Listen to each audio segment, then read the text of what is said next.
This is perhaps the most highly anticipated and important car that Rolls-Royce has ever created.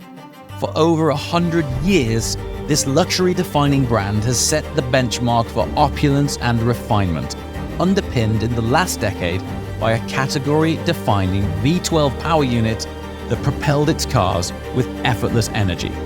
That is, until today. So, great to see you again. You too. How's Here things? we are again, yeah, perfect. Phenomenal. Great to be here in sunny Napa Valley.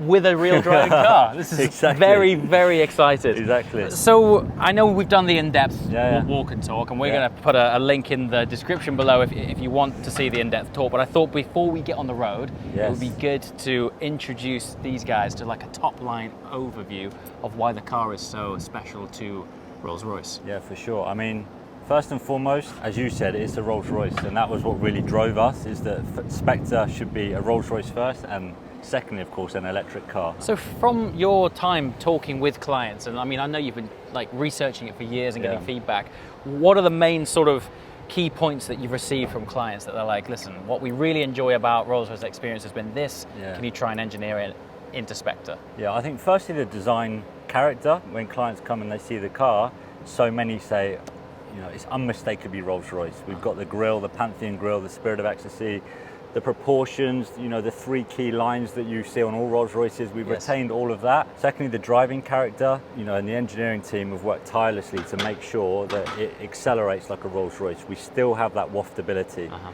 We don't have that, you know, punch in the back that maybe people associate with an electric car. Sure. It's designed to drive and feel like a Rolls Royce, and of course that's so harmonious with everything that we've tried to do with the V12. You know, to make it as silent as possible, as effortless to drive as possible. So we've got Charles Rolls' prophecy about how well suited the electric drive is to Rolls Royce, and 123 years later, here we are. Isn't that wild? Yeah, it's crazy. He was literally talking about, and he mentioned charging networks and all sorts of things. It's right? unbelievable, and I think not only for me but for the team to have that as a, you know, a beacon of, okay, this is actually what the brand has been striving for. Yeah, it's really special to be part of the team that have fulfilled that. Fantastic. Well, look, I've been waiting a long time for this, so I'll catch up with you when I get back. But now we've basically got the entire day in Spectre to find out what it's all about. And one of the very first, so enjoy it. I'm honoured about, so thank you. Thank you so much, and congratulations. To see it outside of a studio is I fabulous. know, right? And yeah, thank you so much. Enjoy it.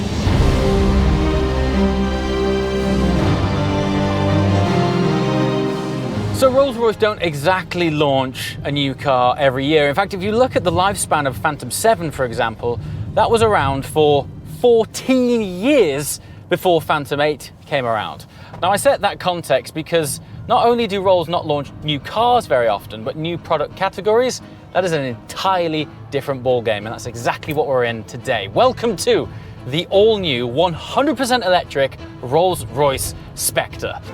As a passionate petrolhead, there aren't too many electrified cars that get me excited, but I can't think of a brand better suited to electrification than Rolls-Royce. Today, we're going to find out if the expectations meet with reality. For me, why this is a monumental moment is because if there was ever a brand in the entirety of the automotive world that was conducive to going electric, it's this right here, Rolls-Royce. Think about what they've been trying to achieve over the last 100 years. The very essence of their DNA is refinement, luxury, effortlessness, as it were. And it's all about reducing any sort of stress or vibration or ambient noise. Everything that electrification stands for and helps with. And today we are in the first culmination of Rolls' vision as to what a pure EV Rolls-Royce experience is all about.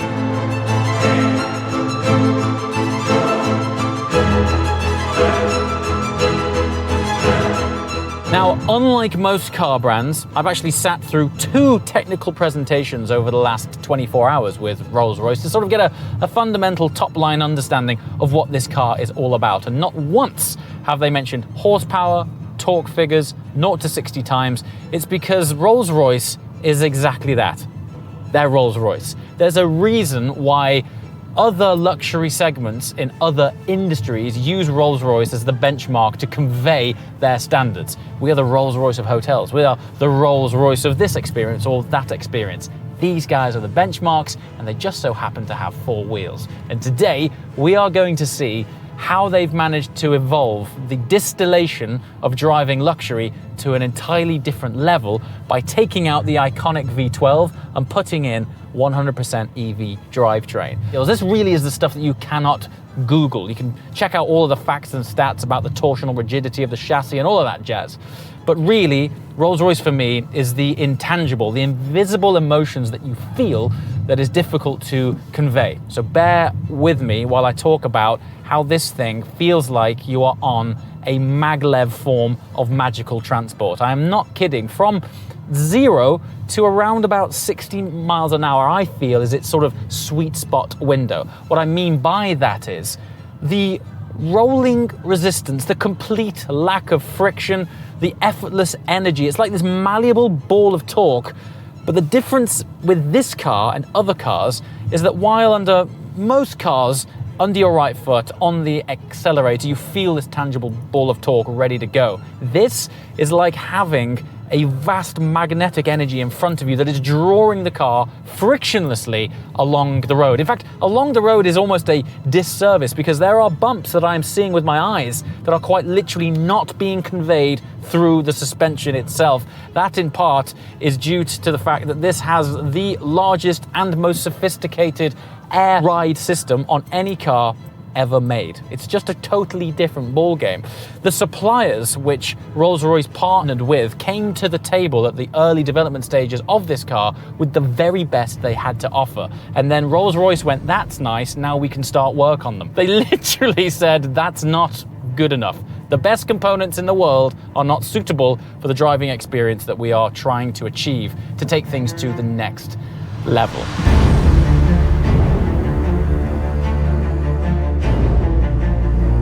I am actually enjoying the drive. Now, this car is heavy. Rolls-Royces, for example, when I mentioned earlier that they benchmark themselves in a completely different world, they are proud to tell you that they added in an additional 100 kilograms of sound deadening just to make this car even quieter.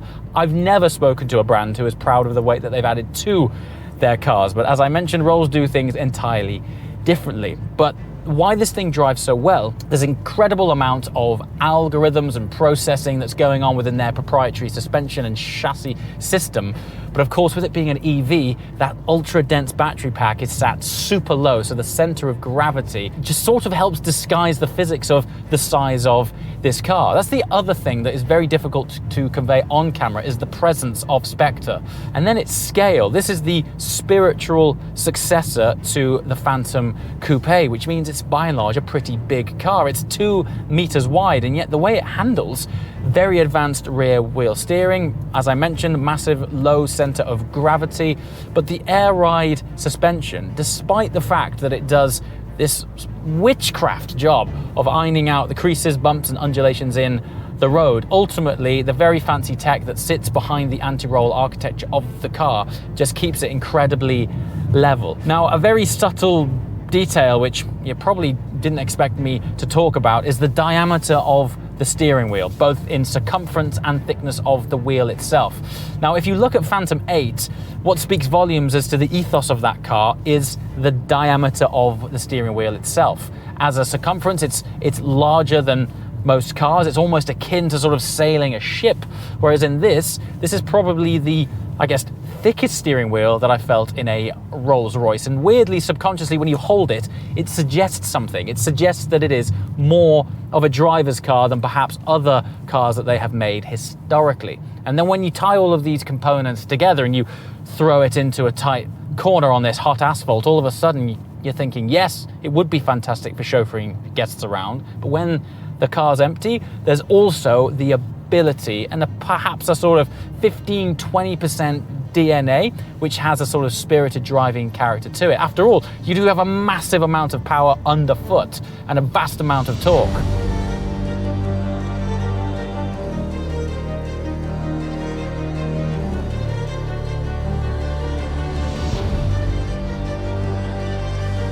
And then there's the brake regen. Now, in most electric cars, the regenerative braking, which recuperates some lost energy through braking, is sort of applied automatically when you lift off the throttle.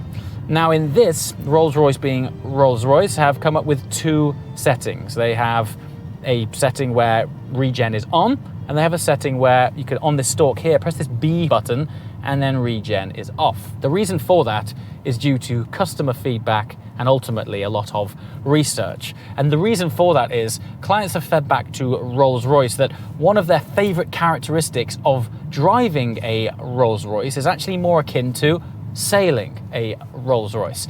Now, being in the very fortunate position of driving a few of their cars over the years, I know exactly what they mean. When you lift off the throttle in most cars, they generally slow down fairly quickly. It's a relatively uneventful occasion, just effectively switching off the engine. But in a Rolls-Royce, it has this incredible ability of maintaining the vast momentum that is built up in its weight, and it just maintains this incredible waft, this flow, this sailing motion.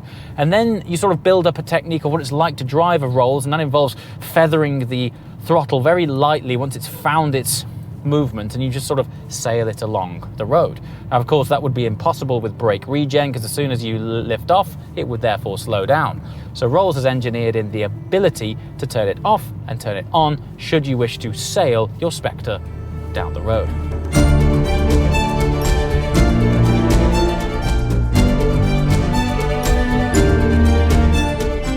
Now then, I know what you're all thinking.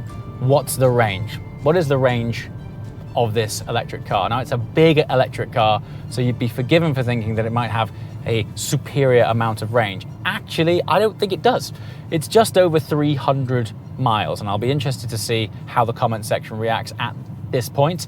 So yes, just over 300 miles might not sound that much, but Rolls is saying that based on how the majority of people use their Rolls, which is going from home into the town or being chauffeured and doing relatively, by and large, shorter journeys, they think that 300 miles is going to be acceptable for the majority of use cases. I'm not a Rolls-Royce owner, so I'm not positioned to tell you that, but I probably would have expected it, based on its size, to have perhaps had a little bit more range.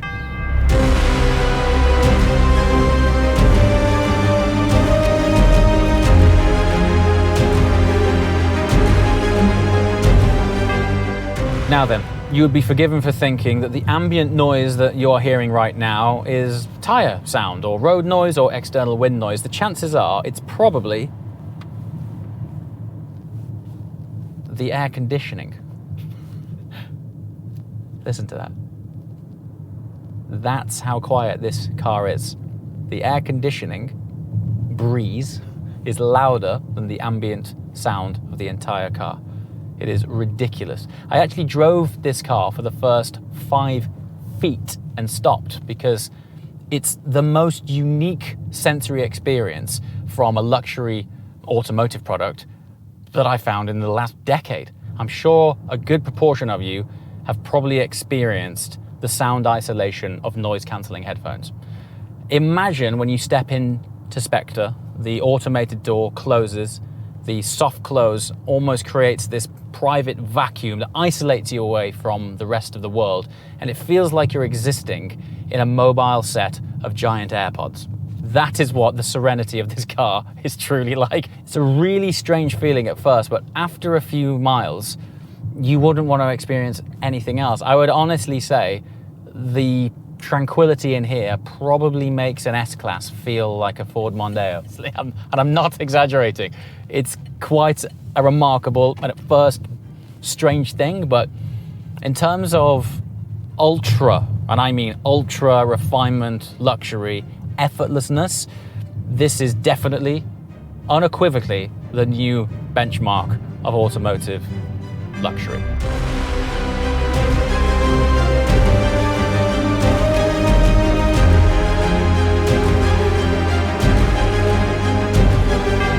Rolls-Royce offer a chauffeur training service because a lot of their cars are used throughout the world for some of the best hotels and clients, etc., to have a chauffeur-driven experience. And one of the tests that they give to their chauffeurs is something called the champagne test. And the idea is that the chauffeur should be able to accelerate and brake in a fashion that would otherwise not upset the fluid within one's champagne flute. As part of that, the profiling of how they feather and blend in the torque delivery has been really important because, as we all know now, that one of the benefits of an electric drivetrain is the instantaneous power delivery until there's a set of guests in the back sipping on a fine wine. So what Rolls have done is profiled the way that the torque is delivered early on during throttle application. Now, the only way of really explaining this is you don't actually feel much of the power of the car unless you depress 3/4 of it first. That is, of course, from slower speeds. After that, I mean, it pulls hard. Think of it like a yacht finding its plane. It sort of builds and then begins to almost settle in on its own mass. It's really interesting that despite the fact that they could have made it ultra responsive, and that would actually have helped with disguising its weight even more, they haven't done that. They've purposely dialed it back, blended it in, and it is the smoothest way of leaving from stationary of anything you'll ever experience.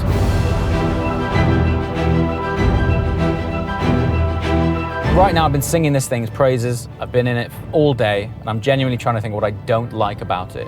The only thing, and this is kind of weird because it's fundamentally why it exists, the only thing is perhaps the charging infrastructure based on what country you're in and the potential range. Now, you're not going to miss the V12 for the range. They probably have a similar range. But, you know, splash and dash with a petrol car, you're just there for 5 minutes and gone. In this, unless you're charging at home or at work, which to be honest is where the majority of Rolls-Royce clients will probably end up charging, you're going to have the same experience in this as you are a Tesla, potentially on a rainy petrol station forecourt in Manchester. So it might not always lend itself to the most luxurious experience at all times. However, I have a funny feeling that most Rolls owners' environments, they're probably not used like most normal cars. So the majority of the time, it's probably not going to be an issue, but I still think subconsciously, this range anxiety thing is still there to a degree. It's not saying that I don't like it about it, because why this is the best Rolls-Royce ever made is because of the electrification. Outside of that, genuinely, I don't really have a great deal of things that I don't like about it. It's the best Rolls-Royce ever made. What more do you want to say?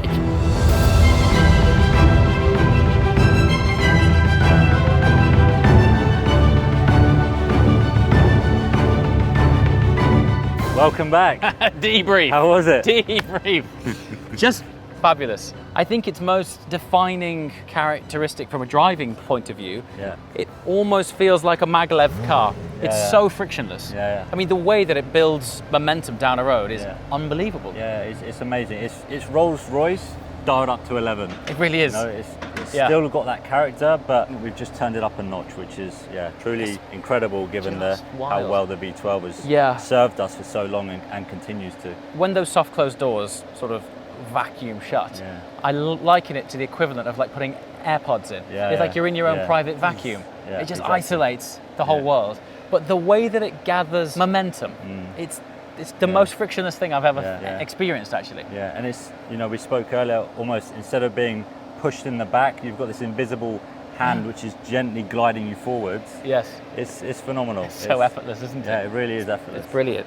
We were speaking last night. What was your feedback from clients on the use case when it comes to charging them? Exactly, we did, I mean, a huge amount of research with our clients to understand their thoughts, which I think is, you know, very different to perhaps what a lot of people think when they think about charging an EV. Sure. And clients told us, actually, that it's great that we can charge at home. It's great that now I don't need to go and refuel my Rolls Royce. Yes. I can plug it in when I get home, and every morning I'll wake up and I've got 100% charge. And of course, on longer trips, of course, capable of rapid charging, 10 to 80% in 34 minutes if you've got a powerful enough charger. So By the time you've had a coffee and relax, you're good to go again. And I suppose if you have driven 300 miles, actually a stop's okay. You know? Yeah, of course. Yeah. You would stop anyway, and the EV powertrain very much suits how our clients use a Rolls Royce. Of course, they inform us about how much they drive, which is generally not that much. As I say, with such a large range, it's perfect for a Rolls Royce and for our clients. How does it feel to have designed the best Rolls Royce ever made? I really think it feels like that. No, it really feels like the ultimate distillation of what Rolls Royce stands for. This is the embodiment of that. Yeah, I think it's fabulous. To play a small part in the work of our designers, our engineers, our craftspeople, all the team at Goodwood, everyone has been willing this car into reality, and to be a part of that is, it's an honour. Well, listen, here it is. Congratulations to the whole team. Thank you. It's a truly special thing. And if this is the beginning of the next chapter of Rolls Royce, I think you're ahead of the curve. So well done forward to it. To everyone involved. It's just a spectacular thing. Thank you. Well done.